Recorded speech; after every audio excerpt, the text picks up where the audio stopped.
इचलकरंजीत कोल्हापूर पोलीस दलाच्या वतीनं बॉम्ब शोध पथकाच्या वतीनं बॉम्ब निकामी करण्याचं प्रात्यक्षिक घेण्यात आलं. या प्रात्यक्षिकाची माहिती नसल्यामुळं लोकांची तारांबळ उडाली. अचानक बॉम्ब शोध पथक, श्वान पथक, अग्निशमक दल, रुग्णवाहिका आणि गावभाग पोलीस ठाण्याचे अधिकारी आणि कर्मचारी फॉर्च्यून सिनेप्लेक्स परिसरात दाखल झाले. सुरक्षेच्या कारणास्तव काही काळासाठी सिनेप्लेक्समधील सर्व कार्यक्रम थांबवण्यात आल्यानं उपस्थित प्रेक्षकांमध्ये भीतीचं वातावरण निर्माण झालं होतं. प्रात्यक्षिकादरम्यान चित्रपटगृहातील एका संशयास्पद बॅगला लक्ष्य करण्यात आलं.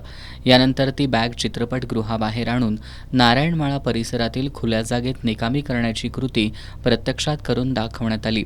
बॉम्ब शोध पथकाच्या कर्मचाऱ्यांनी प्रात्यक्षिकाद्वारे विविध यंत्रणा आणि श्वान पथकाच्या सहाय्यानं संशयित वस्तू कशा ओळखायच्या आणि त्या निकामी कशा करायच्या याबद्दल सविस्तर प्रात्यक्षिक सादर केलं.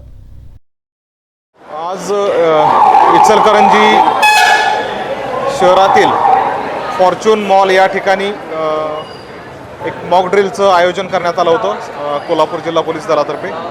तर या मॉक ड्रिलमध्ये या मॉलमधील जे थिएटर आहे फॉर्च्यून सिनेप्लेक्स, तेथील एका चालू शोमध्ये त्या ठिकाणी बॉम्ब ठेवल्याची बातमी मिळताच तात्काळ त्या ठिकाणी BDDS यंत्रणा आणि संबंधित सर्व पोलीस विभागाच्या यंत्रणा यांना त्या ठिकाणी संदेश देऊन या ड्रिलचं त्या ठिकाणी कशा पद्धतीनं कारवाई केली जाते ती कारवाई अगदी तात्काळ आणि वेळेत सर्व यंत्रणांनी पोहोचून त्या ठिकाणी तो बॉम्ब सदृश्य वस्तू जी आहे तर ती ताब्यात घेतलेले सर्व पोलीस विभागातील सर्व अधिकारी, अंमलदार, RCP, QRT ही दलं त्या ठिकाणी वेळेत पोहोचून ही कारवाई झालेली आहे.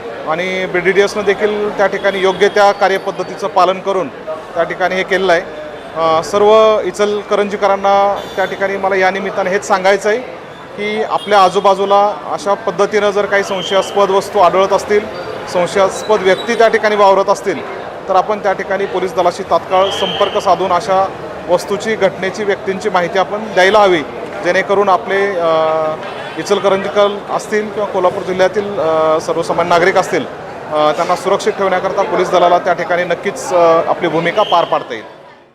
यावेळी पोलीस उपअधीक्षक समीर सिंह साळवे यांनी या मोहिमेचा उद्देश म्हणजे नागरिकांमध्ये सुरक्षा जनजागृती करणं आणि संकट प्रसंगी प्रशासनाची तयारी कशी असती हे दाखवणं हा होता. यावेळी उपस्थित अधिकाऱ्यांनीही नागरिकांना घाबरून न जाता संयम बाळगण्याचं आवाहन केलं. यावेळी गावभाग पोलीस ठाण्याचे पोलीस निरीक्षक महेश चव्हाण आदींसह अधिकारी आणि कर्मचारी उपस्थित होते. ही मोहीम यशस्वीपणे पार पाडल्यानंतर उपस्थित नागरिकांनी पोलीस दलाचं कौतुक केलं.